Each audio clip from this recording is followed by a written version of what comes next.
I was little arrested. I told him I couldn't come up and I'd take it down. So he was so. No, bro, you don't gotta go down there. Just gotta look. I'm gonna stretch. Right. I appreciate that.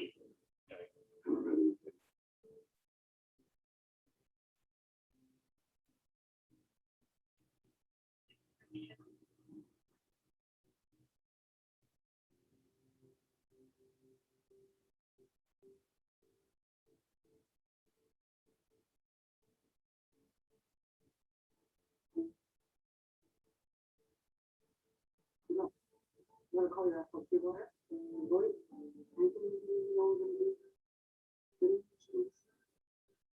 You're gonna have to do what you do. General, if they're trying to help you figure out.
All right, good evening, everyone. It looks like we do have a quorum to get started.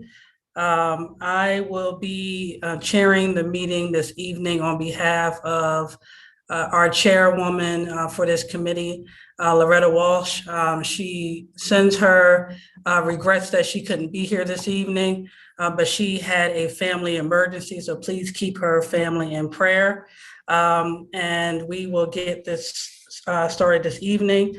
I'll now call the meeting to order. And this is, again, our Public Safety Committee meeting for September 13th. And again, I am the Vice Chair, Councilwoman Rashima Dixon at large. And at this time, I will call for a roll call of our committee members. Councilwoman Gray. Present. Thank you. Councilman Johnson. I don't think I saw him on yet. And then we also have Councilman Spadola. Present. Thank you. Council President Congo. Here. Thank you. And I do see other members outside of our committee, which is Councilwoman Darby. Here, present. Thank you. And did I miss anybody else? I don't think so. Okay. And also this evening, I know there had to be a switch in the agenda based on Mr. Patrick has to get back to his duties that he's doing currently. So we only had 30 minutes with him this evening. So if you don't mind, Chief Tracy, we're going to switch the agenda so that we can get him in and out of here so we can get back to continuing the relief efforts here in the city. Good, Madam Chair. Yeah, thank you. All right. Thank you, Madam Chair. Yep. So I know we want to keep to that. And if there are questions that are outside of out of the time period, we'll just make sure we get those questions to you, if you don't mind. Okay. All right. So our agenda this evening is just 2 agenda items. And the first one, again, is just to give an update on the relief efforts of Hurricane Ida by our Office of Emergency Management.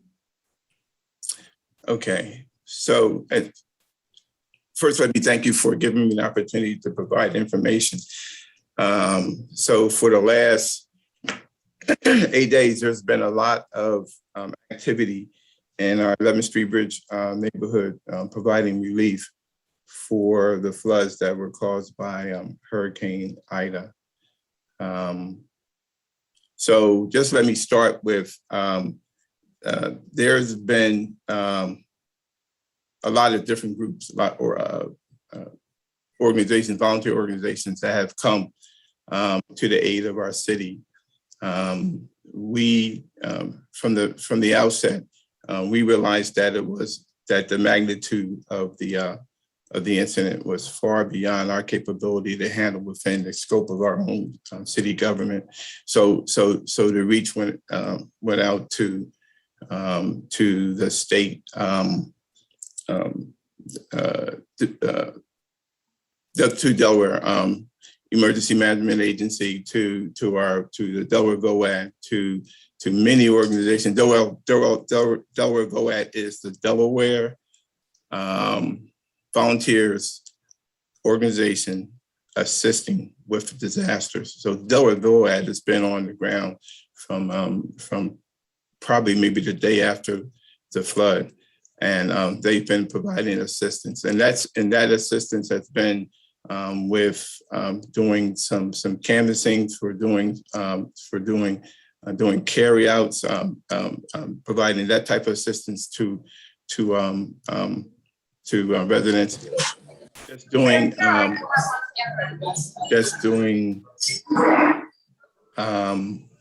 the type of relief that is beyond the scope of what a homeowner might be able to do. Earlier on in the incident, we were able to get assistance from the State Office of Preparedness because I think that you can imagine. But I can hear you. Pardon me. Councilwoman Harley, can you put yourself on mute, please? Oh, thank you. Thank you. Okay. So earlier on in the incident, we found that there was a need to provide some immediate shelters, and we worked with the Office of Preparedness from the state of Delaware, who has the responsibility of standing up shelters, and we did that in conjunction with the American Red Cross. We stood up shelters on day one, a shelter on day one, and the following day, and I'm sorry, that was at the Powell Center in the 1st District. And then the next day we stood up a shelter at William Hicks Anderson. The shelter, the first day the shelter closed at 11 o'clock because no one used it. We provided a lot of I'm sorry, so let me just back up. So it was first opened as a reception center when victims were taken out of the flood area. It provided a area of respite and a rest and a chance to recoup. And then we transitioned. The decision was made to transition it into a shelter. By 11 o'clock at night, most of the residents who had been taken out of the area to the shelter had found accommodations. So the Office of Preparedness and the shelter manager decided to shut down the shelter at 11 o'clock. We opened up another shelter the next day with the idea that there was still a need to provide some immediate emergency housing. And at the William Hicks Anderson Center, that shelter stayed open all night, and no one used it. So, but still, I mean, but the idea was to open up a shelter if there was a need. The decision was made to not to continue with the shelters, but to look with to DHSS to provide emergency housing. The other thing that we did was we've partnered with the VOAT and the American Red Cross to do community feeding.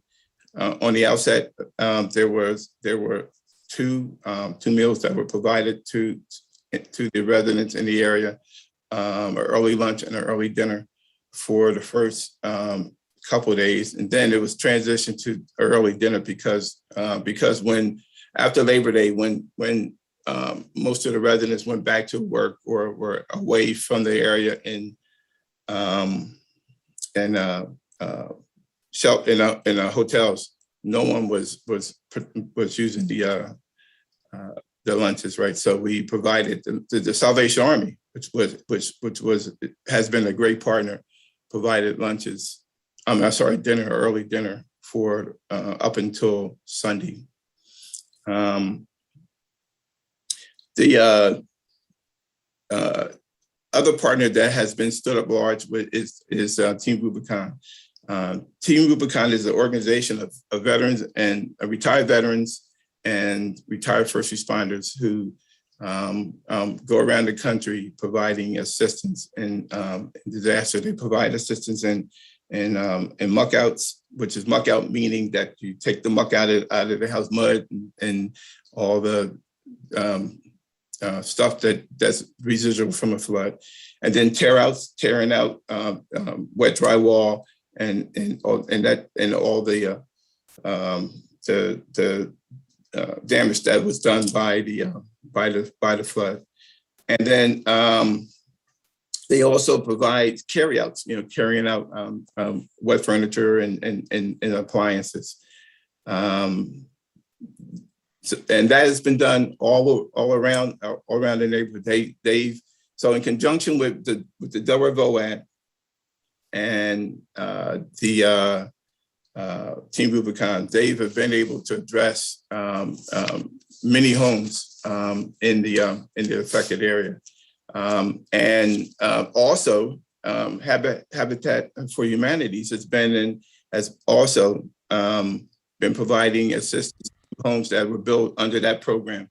So they would go in and do the remediation meaning cutting out at least wet drywall at least 5 feet high from the ground, and they've been providing that assistance. There's been two large volunteer efforts, events. One was on Thursday, the 8th, where the VOAD organized a lot of the faith-based and local agencies that are part of the VOAD, who came in on Thursday, set up, and then went out into the community to provide assistance. The follow-up was this past Saturday, which was a larger event, and again, they're going out into the community, providing assistance with muckouts and carryouts. There's been a lot of response to this disaster, and there's a lot of community support, which really makes my heart warm, because it just shows how we band together when there's a crisis. So a lot of the community has been asking about FEMA, about what FEMA, when is FEMA coming? When is the cavalry coming to provide assistance? Well, FEMA was here on Thursday doing the preliminary damage assessment, which is part of the IA program, the individual assistance program. But that is the first part of the process. I think what we need to communicate to our communities, to our community, the affected community, is that it's a process. That's the first step in the process. The first step being the local government doing the assessment, then FEMA doing the PDA, and then it goes to the governor to approve, and then or to the president to approve for approval. I'm sorry, it goes to FEMA, to the president, then to FEMA for approval. So there's this is not, one of the things that's stressed by DEMA and by representatives from FEMA is that this process is not something that just happens overnight. That FEMA, yes, FEMA was here doing the PDA, but it's going to be a process before we get notified of approval of a emergency declaration, a disaster declaration for the area. So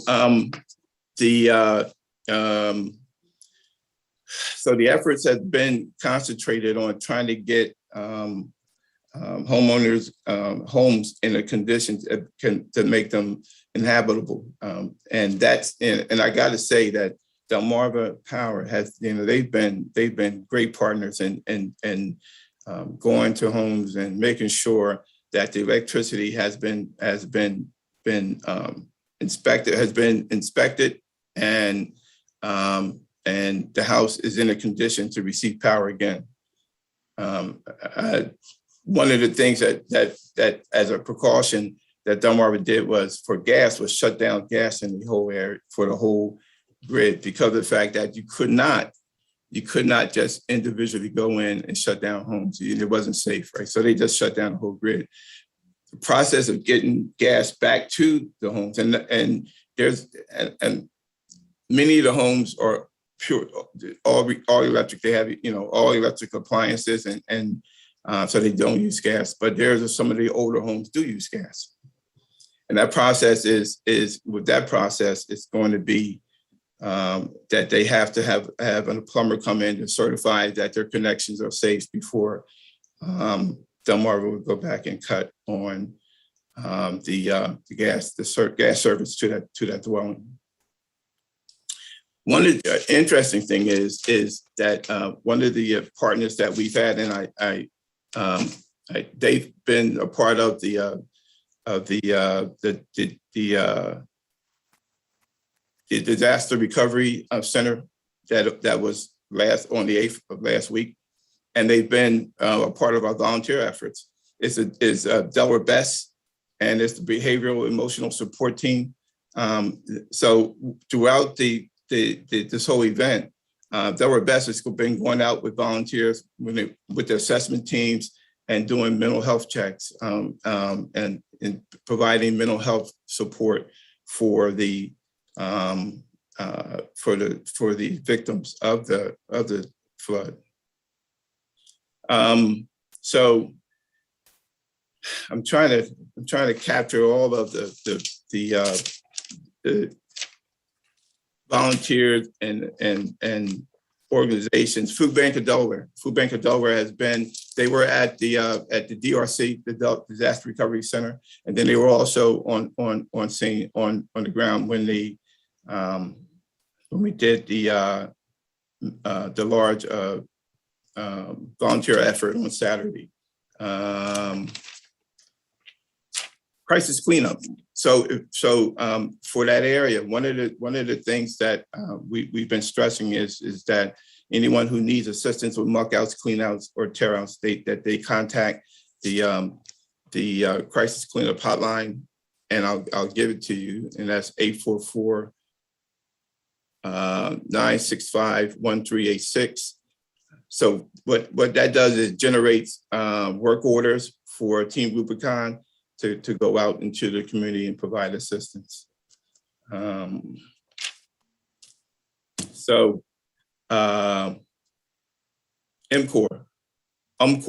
United Methodist Community on Relief. They've been a part of the volunteer effort, providing assistance in power washing, cleanouts, removing water from basements. So great partner. And so at this point, Team Rubicon has about, they have three strike teams on scene. And these are all volunteers who are putting up in our EOC. And they go out every morning at 8 o'clock and go into the community and address the needs, address the work orders that they receive off of crisis cleanup. This is a process that's started on Saturday, and they've already completed 12 to 14 homes. And the idea is to continue this process all throughout the week. And then they'll make an evaluation later on in the week if they're going to extend it to the next week.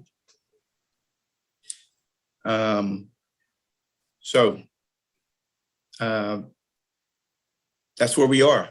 Let me say to you that the coordinated effort between DEMA and my office, the Delaware VOAD, and all the other agencies has been tremendous. There's been a lot of support to the community. And the idea is that yes, I understand that there's still a lot to be done, but you know what, it looks a lot better than it did Thursday when we had 5 foot of water in that neighborhood and people were being taken out in boats, right? So it's kudos to our first responders who did the rescues, but also kudos to those people who have been responding and just doing a great job. I see you have questions. Yep. I want to say thank you, Director. We appreciate it. I also just wanted to make sure, I know I saw several council members come in. So I do want to say committee member Johnson has joined us, and Councilwoman Cabrera, Councilwoman Harley, Councilwoman McCoy, and Councilman Field. So I just wanted to make sure those folks were recognized. I will start with questions. I see first raised hand is Councilwoman Gray. Thank you, Chairwoman. Thank you, Mr. Patrick, for all your hard work and everything you've been doing for the past week or so. I had spoken with, I think, Delaware VOAD and the Salvation Army and American Red Cross while I was down there. And they gave me a very, very good description of the coordination process. But my question to you is, what does the city have in the way of emergency supplies? I know that Jane with the American Red Cross said that they had given the city some cots that were just arriving at the PAL Center. But does the city itself, as this coordination process is going along, do they have emergency supplies? Yes, yeah, a lot of the emergency supplies, cots, blankets, and all the supplies necessary to stand up a shelter we have in our warehouse. But then there's when there's a need to open up a shelter, the emergency shelter, that's done by the shelter group. They're responsible. The Office of Preparedness is responsible for the shelter manager, for standing up the shelter, and then the American Red Cross comes in and staffs it. Follow up, Madam Chair? Yes. Maybe I'm not understanding. Are you saying that when a center is designated as an emergency center, the Office of Preparedness brings the supplies? I was asking, does our city immediately, when something happens, have emergency supplies like the cots and the blankets so they can just bring out while we're coordinating all the other services? Yes. I store the cots and the blankets in my warehouse. The administrative supplies, and those because we're in a COVID environment, there's supplies for the Department of Public Health to do the screening. That comes from the Office of Preparedness. But cots, and I provide the building, I provide the cots, I provide the blankets, or those supplies. The American Red Cross provides the meals, and DPH provides the medical staff to do the screening.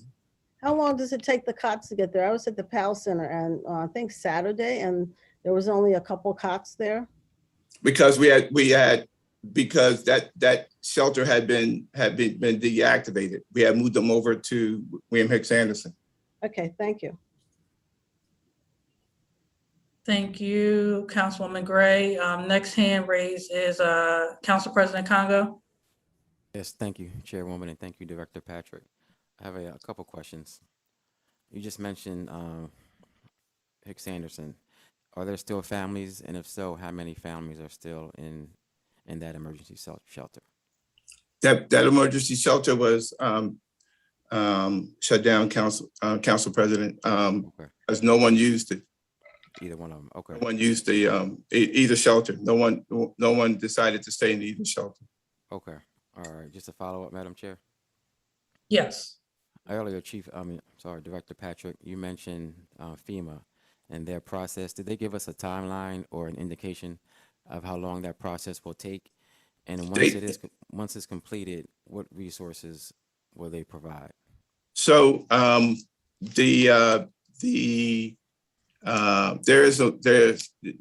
try to tie them down to a timeline when they were here, but one of the things that they stressed to me was that there is no timeline, and he said, the representative from Natural Hazards from FEMA said that you have to be patient, but it's all predicated on us getting a disaster declaration and our individual assistance application being approved. But what if it is approved? What it does is open up a suite of programs that come to as a part of the IE program. It's case management, counseling, transportation repair for those who've lost cars. I mean, there's a suite of housing reimbursements, construction reimbursements. There's a suite of programs that come under IA, but again, it's contingent on on us, on our disaster declaration being approved.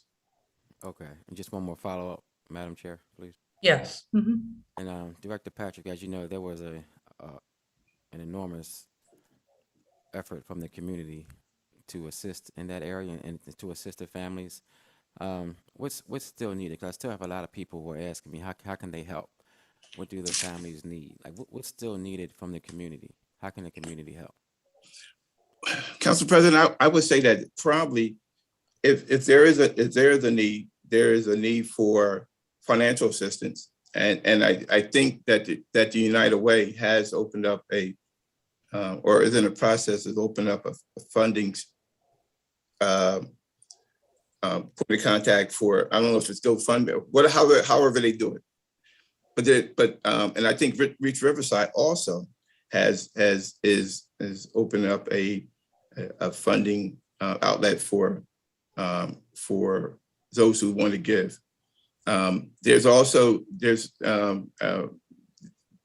think as far as non-perishable food, they're good. I think that the Reach Riverside has indicated that please don't send any more food. Their food pantry is full, but there is a need for clothing, and then skilled workers who want to donate their time. So electricians who want to donate and their time, because there's a lot of some of the older homeowners who need a electrical panel. The process of getting electricity turned back on is that, first of all, you have to, if your box was underwater, you need a new box. And it has to be inspected by electrical inspector. And then when you're going through that process, there is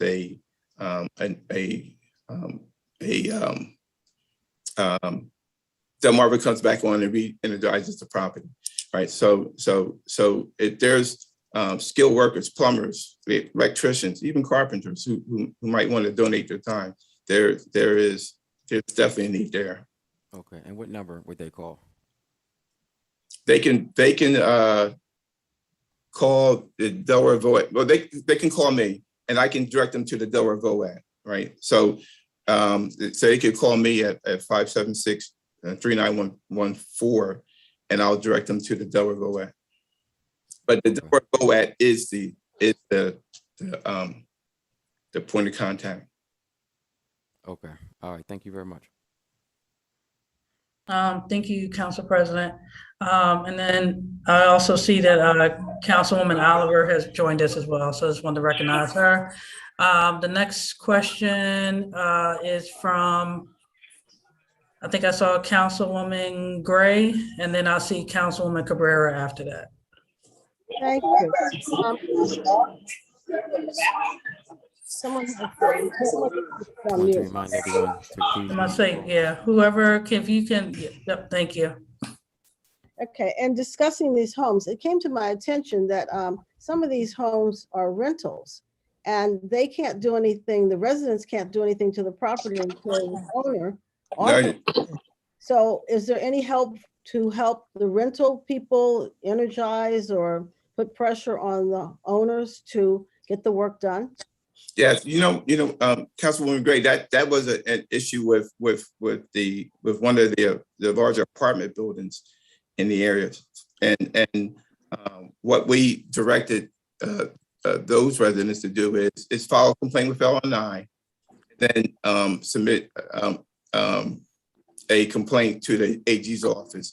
Now, at first, it seemed like there were some landlords who were a little lagging in the response, but I think most of the landlords now have been very responsive in addressing the needs, because it's their responsibility to get the property back online or make accommodations for their tenants until they do.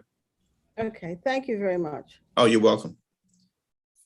And I'm looking at time, and I only see that you had like 1 minute left with us. I had to get to a briefing. Can I say I'm here? I'm present. I'm sorry. Yes, I already marked you present, Councilman Oliver.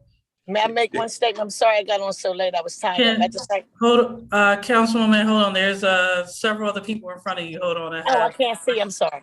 Yeah, no problem. Thank you.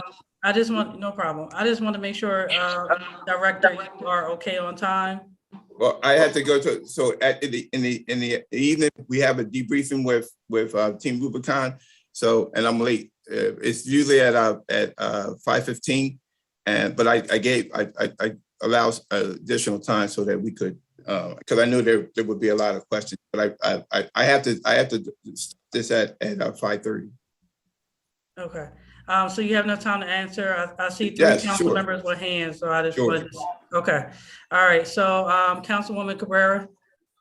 Very quickly, thank you, everyone. I just want to be clear. So Delaware is not able to declare a state of emergency, DEMA. It has to be done through FEMA, or is it the FEMA has to come in to declare a federal disaster to get the federal dollars? I just want to be clear on that. Yes, Who does yes. the declaration? The declaration comes from FEMA.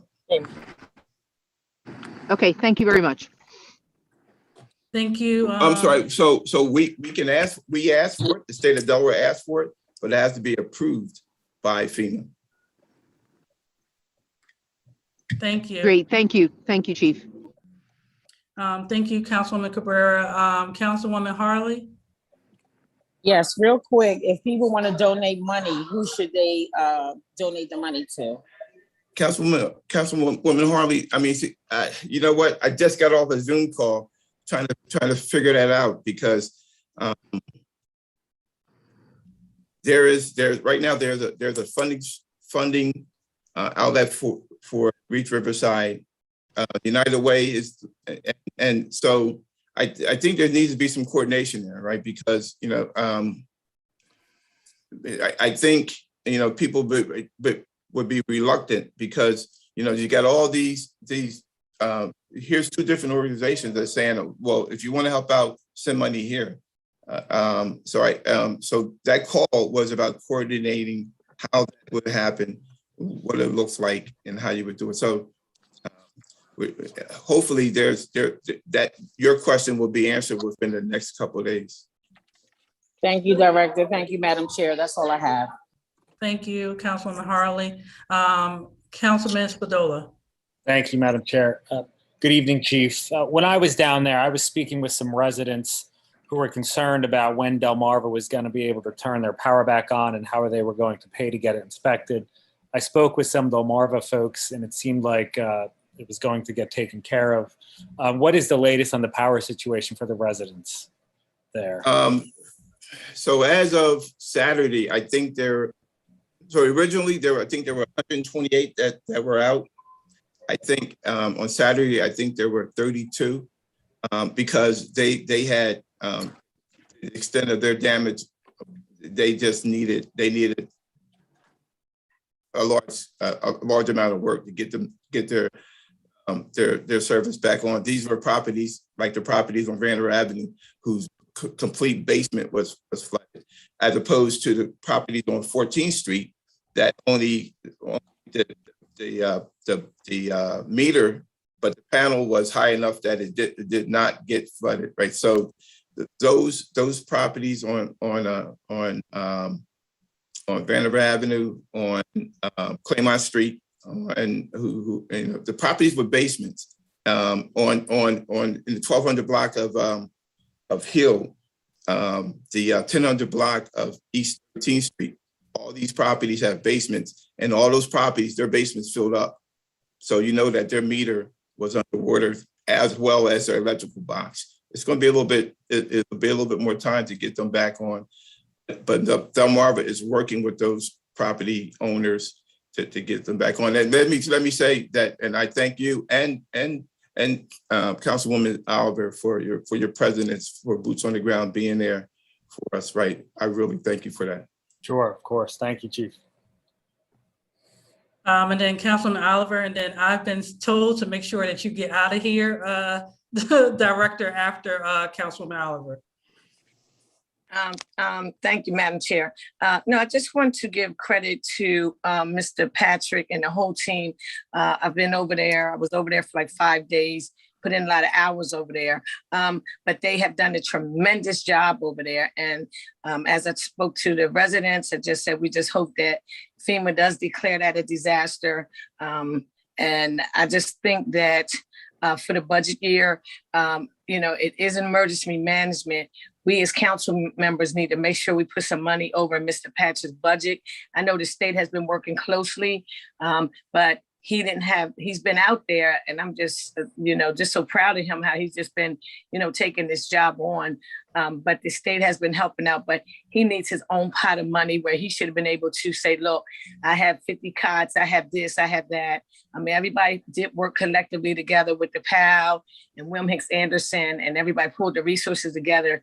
The city of Wilmington has done a tremendous job, but I think, I don't think we need to leave him hanging or as far as his funding is, because I looked at his money in the budget book, and he doesn't have much money. And we need to make sure some money is there for any other emergency such as this. So hopefully as council as a whole, we'll just be talking about making sure he gets some money in his pot for emergencies. So he shouldn't have to keep running around. And one lady was going to donate $10,000 out of her own pocket and all of this because he didn't have the money. I think that was sad. As the city of Wilmington, we should make sure he has them funding. Thank you so much. And Mr. Patrick, congratulations to you, handling a tragedy such as this that you never experienced before, but you've been right there, boots on the ground, very supportive in L&I, in public work. So have to give credit where credit's due. They've done the best that they can do. Thank you.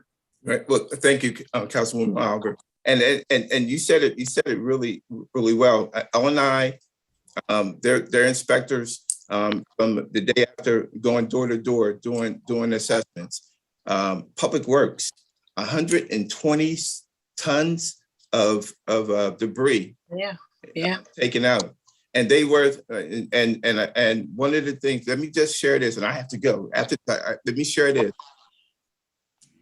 Team Rubicon. The incident commander from Team Rubicon came to me this morning, and he said, I just want to tell you that your public works people are rock stars. They've worked incidents all over the country, and they have never had a public works department as responsive. I mean, some of the guys from sanitation and from street clean were pulling stuff out of basements too, right? And put it in the truck. I just want to say we're blessed to have a public works department. So listen, thank you for letting me share, but I got to get out here and get my debriefing from Team Rubicon. Thank you so much. I'll keep you updated. Yep. Thank you, Director. We appreciate it for you coming on, for spending this time with us and giving us an update. We look forward to hearing more from it. All right. See you. If other, and I'm sorry that he had to go, so if there are other questions from the public that we didn't get a chance to do before he left, please let our office know, and we'll make sure to get those questions answered for you, as well as council members to make sure that that's an opportunity. Councilwoman Harley? Yes, thank you, Madam Chair. I just wanted to say that hopefully the message that I put in the chat, we can get it over to Director Patrick, the director of FEMA, who works in Washington, lives here in Wilmington. And I'm hoping that by him being from Wilmington, maybe it can help move things ahead a little quicker. That's all I have. Great, thank you. You're welcome. Madam Chair, something wrong with my hand. Is it possible I can speak, or is there somebody in front of me? No, you can speak now, Councilman Oliver. No, I just wanted to piggyback off of Councilman Harley. To my understanding, any donations, any money, everything is going over the warehouse. So it keeps down the confusion. So I would tell anyone to contact the warehouse at 571-4900. I know that's the state number, but Renee Beeman is handling a lot of that. So if we have anyone that's interested or anybody want to know how they donate, I would recommend them, because a lot of people put out some brand new bikes, shoes, sneakers, and they just left it right on Hill Street. And it was some loiterers out there. People was out there looting and, taking the stuff. And it wasn't the people over there, but it's not like I was able to just tell them, don't fill up your car and take that out Newcastle because it doesn't affect you. So it was a lot of I mean, beautiful, nice donations. But if you're just leaving things or knocking on people's door, one lady said somebody brought her 3 bags of stuff that a friend of hers had brought or dropped off. Somebody was standing out front of the house. They was like, oh, she's not here, but I take it. Lady was crying. She never even received the 3 bags. So that's what I'm telling people. If somebody has something for somebody in particular, leave it at the warehouse and tell them just go down and get it. And Michelle from United Way, I think they were, as he said, working with the warehouse.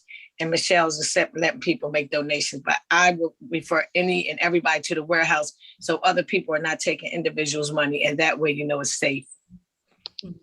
Thank you, Councilwoman Oliver, for that. We appreciate it. And that leads us to our last agenda item for this evening, which is the Wilmington Police Department will discuss their process for cold call cases. Chief? Good evening, Madam Chair. So with the cold case unit presentation, we're very proud of the Wilmington Police Department's cold case unit, which works tirelessly to pursue justice for individuals and families affected by violent crime in Wilmington. The investigators who are part of this unit continue to pursue new leads in old cases, and they are a point of contact for families and loved ones. I'd like to introduce Captain Malcolm Stoddard, who is the commander of our Criminal Investigation Division. He'll provide an overview and some background about our cold case unit and how it operates. But before Captain Stoddard gets started, I have Inspector Charles Embry also on the line, and I also have Inspector Cecilia Ash in different locations zooming in. So Madam Chair, if I could turn it over to Captain Malcolm Stoddard. Yes, thank you. Malcolm. Chief, thank you. Good evening, everyone. So just to give a kind of an overview of the cold case, about 10 years ago, back in 2011, it was, I believe Nancy Dietz was the captain of the Criminal Investigations Division at the time, and she wanted to get a cold case unit started. We didn't have a cold case unit prior to that. So she did some digging and actually looked into 2 federal grants that were able to fund some positions. So our cold case unit was initiated back in 2011. At the time, it had 1 fully paid investigator that was paid for with federal grant money. And then we had 3 volunteers that were, 2 of them were WPD retirees and 1 was an FBI retiree. So they came out of retirement. They were obviously not in it for the money. They just wanted to assist with getting this unit up and running. And they did so. So they began looking through homicide cases that were obviously fully investigated, but that were didn't come to a successful conclusion or conclusion of any kind. And they wanted to review the case files. Then in about 2014, several of the guys, I guess, re-retired for personal reasons. They left the unit, and Bob Partlow, who was one of the initial guys, stayed on. So he at that time took over the paid investigator position that was again funded by federal grant money. He is a retired lieutenant from WPD. So he took the entire unit on his shoulders at that time and continued to reanalyze these cold cases. So he's been with us for 10 years now. So big kudos to him.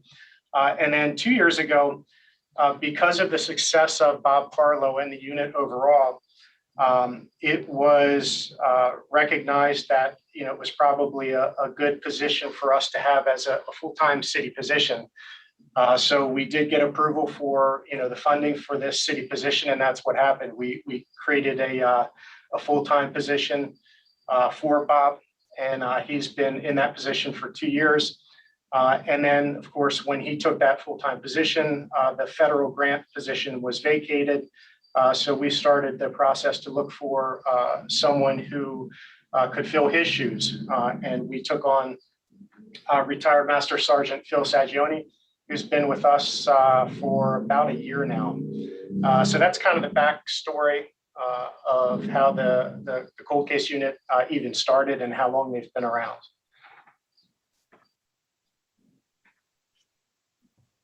Thank you.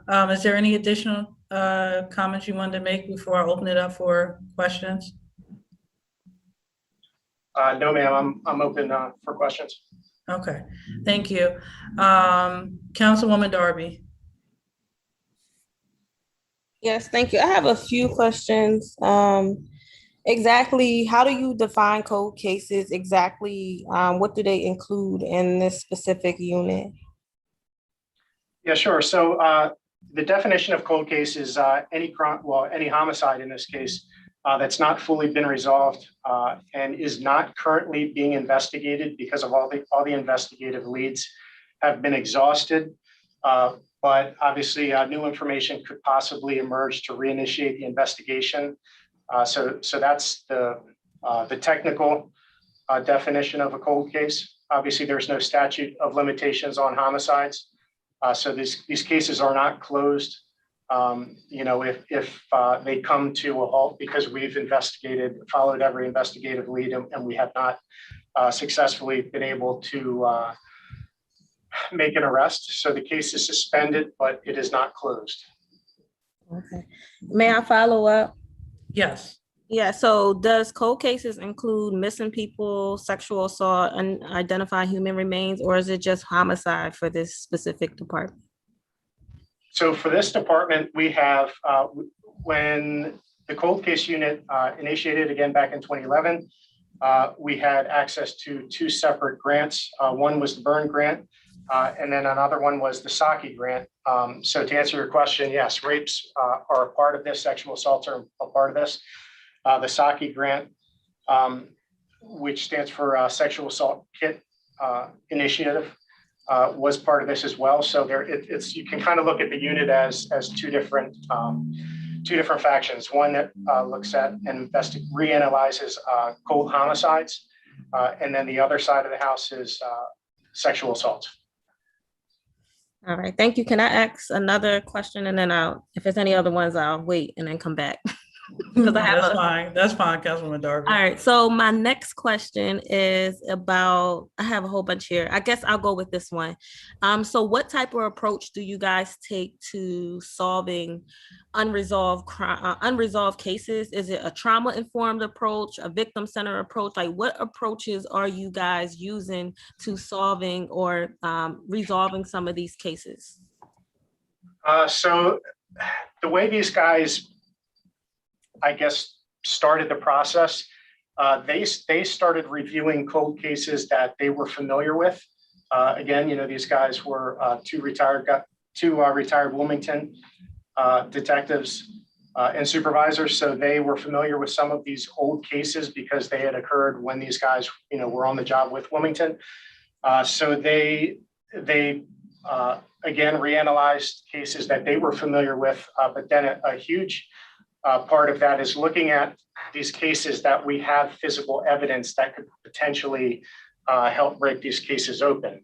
Obviously, DNA processing has been, and analysis has been huge. So what they did was, after looking at the cases that they were familiar with, they began looking at the cases that had some potential to be reinitiated or reinvestigated based on DNA evidence and physical evidence that we had in our evidence locker that was associated with the case file. May I follow up? Yes. Yeah, so my question specifically, I was reading about like national best practices in regards to cold case, unresolved case units. And they talked about like basic philosophies or values or a mission of like how they approached like the DNA processing is more like some of the tactics that you guys use, but more looking at some of like the national best practices to, or even approaching how we solve unresolved crimes in our city. And that goes to my last question before I let other people answer, because I have more. I'm gonna come back. But what are the experiences of the investigators? Is there like a job description and a list of duties? And what does training look like in like continuing education to make sure that we're using best practices? And then later on, I'll ask some other questions. Yeah, so again, these two cold case investigators that we have now, I don't have their resumes in front of me, but they were, I believe, retired Lieutenant Partlow did approximately 30 years, so that's his experience. And then retired Master Sergeant Phyllis Agione, he was 20 plus years as well. I'm not quite sure if he got up to 30 years or not. And he actually has some experience and received training. He was an investigator with the state. After he retired with Wilmington Police, he was an investigator with the state for several years before we actually took him on our cold case unit. But, these guys have gotten training in the past throughout their career. And then, obviously, unfortunately, COVID has slowed training down for everyone in the entire department. So, unfortunately, it's come to a little bit of a halt over the last year and a half. Okay, thank you. I was going to say, as far as best practices, one of the things we do that's obviously important is to reach out to the families of these victims and to reinitiate lines of communication with them. Not all family members want the cold cases put back out in the media because it opens up wounds and old wounds and things like that. But we do want to let them know that they haven't been forgotten about, that we are reevaluating these older case files in case the reinvestigation initiates, for example, people in the neighborhood calling the family like, hey, someone was out here, re-interviewing a witness or something of that nature. So, we do try to obviously notify the family and keep them in the loop as well.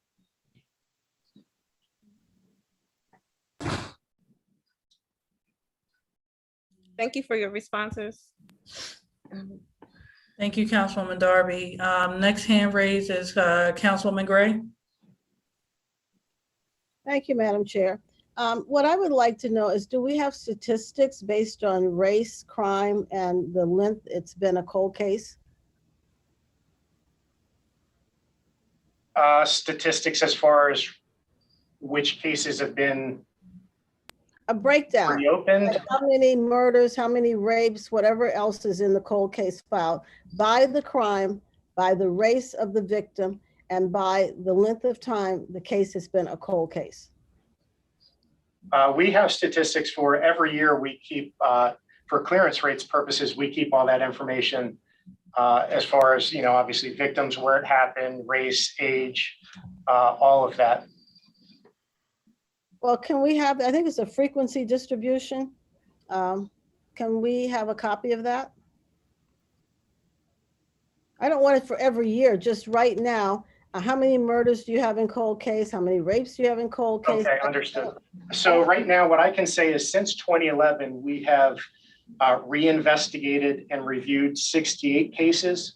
10 of those are currently active. In fact, of the currently active ones, 2 are extremely close to indictment. We're waiting for DOJ to respond to us to whether they believe these cases are strong enough for indictment. Out of those 68, I can say 5 have been closed arrest, and 4 additionals, again, are pending indictment. So we have 4 potential indictments in the pipeline. Madam Chair, may I follow up? Yes. I don't think that's really what I want to know. I want to know what the crime is. Like, of the 2 that are near indictment, which I'm really not concerned with, are they murders? Are they rapes? I don't know what else is on cold case. Yes, ma'am. So I'm sorry, and I probably should have explained that at the beginning. Yeah. So all these cold cases that I'm speaking of are cold case homicides. Oh, they're all okay. Because again, there is no statute of limitations on a homicide, Right. so that we can always reopen a homicide. Doesn't matter how old it is. And do you have a breakdown on how old the cold cases are and what the race is of the victims? I don't have that in front of me. Again, we've reviewed 68 cases. I can say out of those 68 that have been reviewed, one went back to, I believe it was 1951, was one of the oldest ones we have looked at and re-reviewed. In fact, on a side note, Investigator Partlow told me that we actually looked at there was a Wilmington officer who was killed in the line of duty who was not, his name wasn't on the law enforcement memorial wall. So that was, again, that was back in 1891. So he's gone back and done investigating as far back as 1891, simply to get the name of the deceased to put on the wall. But Okay. Councilwoman, but to answer your question, we can get through the chair. We can get you some of the information that you asked, and so you can have that on hand. Okay. Thank you, Chief. That's Thank all, Madam Chair. Thank you, Councilwoman Gray. Council President Congo. Yes, thank you, Chairwoman. I believe it was just mentioned, but how many cold cases does the city solve a year? And then my second question is, does the city offer any cash incentives for helping to solve any cold cases? So again, in the 10 years that the cold case has been active, 5 have been closed arrest and 4 are pending. So that's or 4 are pending indictment. We believe they have been given the go ahead. So that's 9. So that's we're on pace for 1 cold case a year. And we have put out there as we have reviewed these cases, we have put out every month in a monthly cold case profile series on social media, be it Nixle, Facebook, Twitter. We have highlighted these cases every month. Okay, thank you. And just a follow-up, does the city offer any cash incentives for assistance in solving these cold cases? We have a tips hotline on the crimes that we put out in the investigative process that we have. Persons coming forward on this are eligible if the information pans out on these cases. So the answer is yes. Not every circumstance is the same, and that's evaluated by a state tips line that's sent out with most of our Nixle alerts. Okay, and just one more follow-up, Madam Chair. Yes. In those cases when we do offer cash incentives, I'm sure they're for homicides, but how much is the incentive? Can we share that? Council President, let me check with them to see exactly where the basis is as far as with Crime Stoppers. They have an evaluation depending on what type of case is solved. I can get that back through the chair to you, sir. I want to make sure I give you the accurate information. All right, thank you. And I saw your comment, Councilwoman Darby. So we'll make sure that what the chief sends over goes to not only our committee members, but we'll make sure it goes to all the council members. Councilwoman Darby. Yes. So how do you prioritize investigative efforts in your unit? So again, as these cases develop, it's kind of a hard question to answer because it might be like, so you might have a case that breaks open because you have someone in prison who is locked up, let's say for a drug arrest or a robbery arrest or something like that, and they go into prison and they want to reach out and help themselves, and they say, I have some information on a homicide. So at that point, obviously, we follow up with that subject. If we believe that information to be good and credible, we follow up on it, and these cases just kind of develop. So, it's a hard question to answer. As cases develop and we feel like they're getting stronger and moving forward at a rapid pace, those are the cases that typically get prioritized. But again, all of these cases are considered open. If we do get information, there's never a case that we get information or we get a new lead that's generated that is not followed up on. If that answers your question. Okay, thank you. May I follow up with my other question? Yes. how many cases per staff? Because I see you have, what, 3 staff members and a really, really large cold case unit. So how many cases are assigned per staff that you have? And how do you define like success for your agency? Like, what are your performance metrics? Are your protocols written? Are we able to view those and procedures? So we actually have 2 current detectives right now. One who works the Saki grant and works the same or the sexual assault side of the house, and then one for cold cases, cold case homicides. We measure success by an arrest. We want to close these cases arrest. I mean, that's our goal at the end of the day. Sometimes cases are closed exceptional clearance. That means that essentially it's a successful disposition for the case where it's actually closed, but it couldn't be closed arrest for a number of reasons. And that's a whole nother, conversation. But we do, as far as keeping numbers and checks and balances to measure our progress.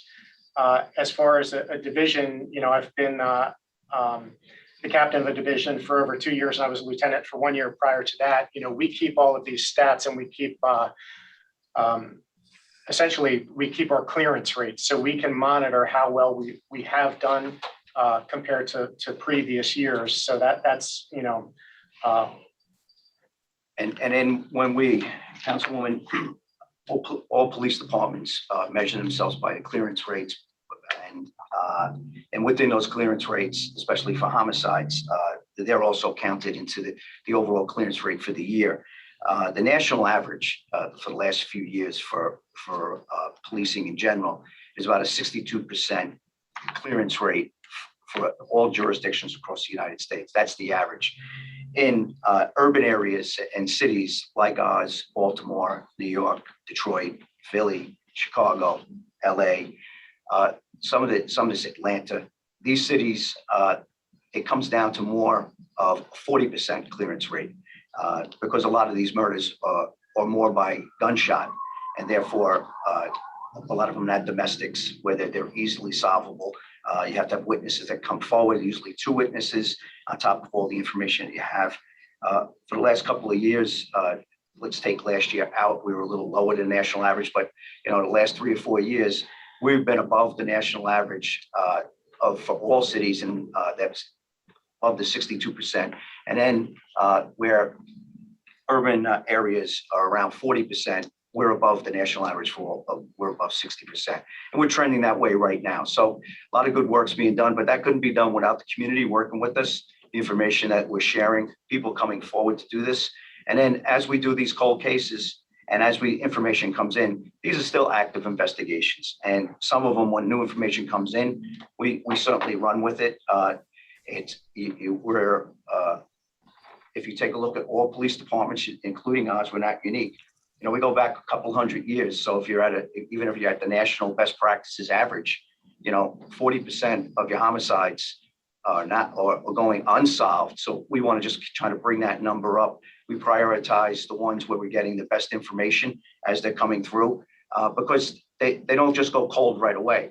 It's after a certain period of time, usually after a year. And then the cold case detectives, he's not just by himself. He's working with other detectives. If these detectives are still working and they're active within criminal investigation division, they'll continue to work with the detective that has the case. So it's not like he's on an island. He's actually surrounded by case detectives, and they work as a team. So it's the homicide division led by Tom Curley, Sergeant Tom Curley. They'll jump in and give that assistance when we start getting those leads. So like the captain said, it's not defined. There are ways that we use best practices. We review best practices and how to do cold cases, how to approach them, and we're following them. And the things that the captain and his team and the homicide sergeant and their team have done, in the last few years have brought the clearance rates up. Yeah, would we like to be at 100? Absolutely.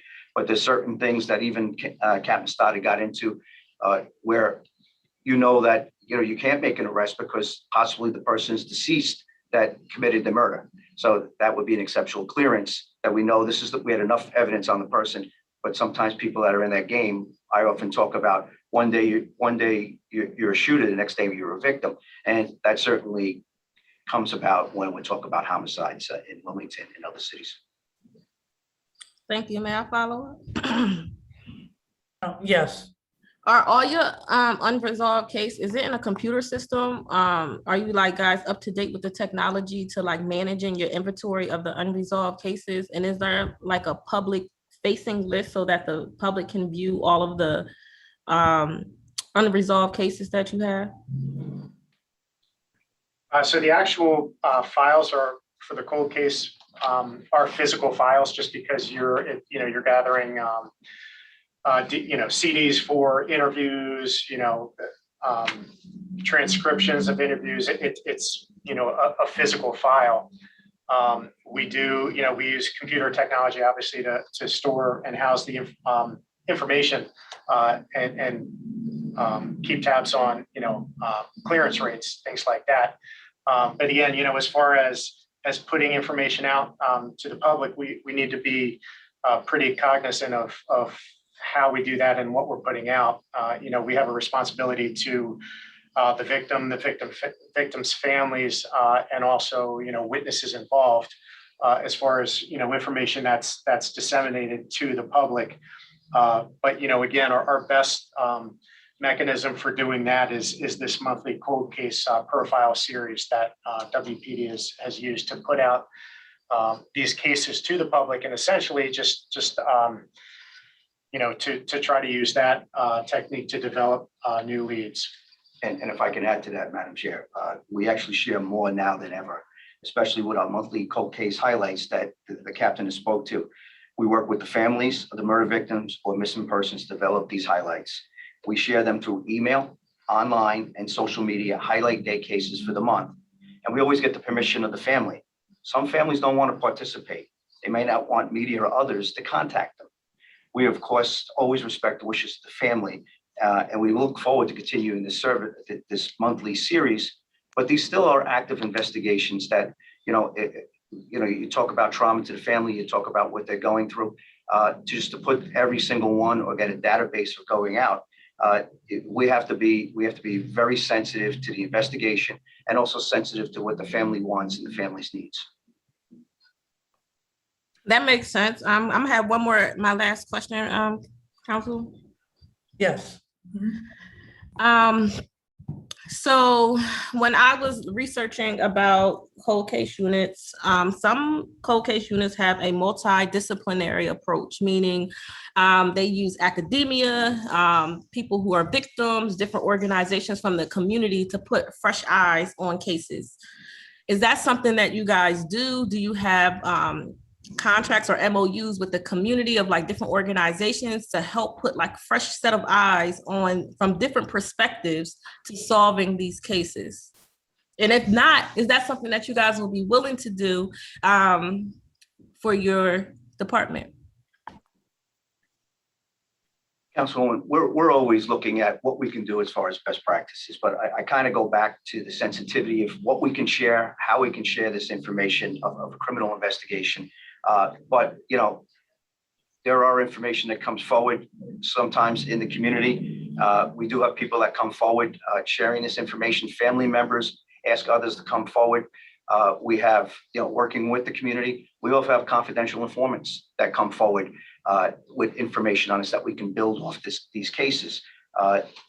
Having extra eyes to look at it, we really rely on the experience of the investigators.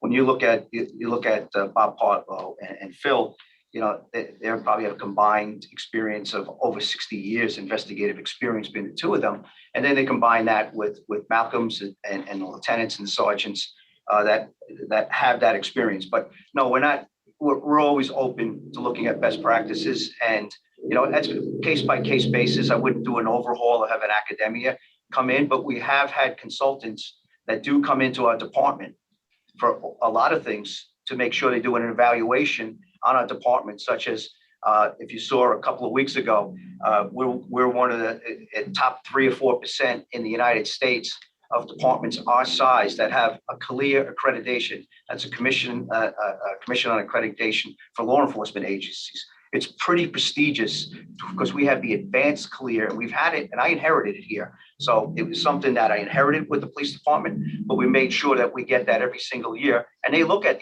they look at what we do with cold cases. We have things with other outside consultants when they come in. They take a look at an overhaul of what are we doing and what are we doing in detectives to improve how we do investigations, and it includes cold case. So we are looking at those things. It's a case basis. If it's something that we feel that we would have, some success with, I think we'd have to look at it individually, but we're always open to that, Councilwoman. Okay, thank you, guys. Any other questions from council members? All right, seeing none, is there any questions from the public?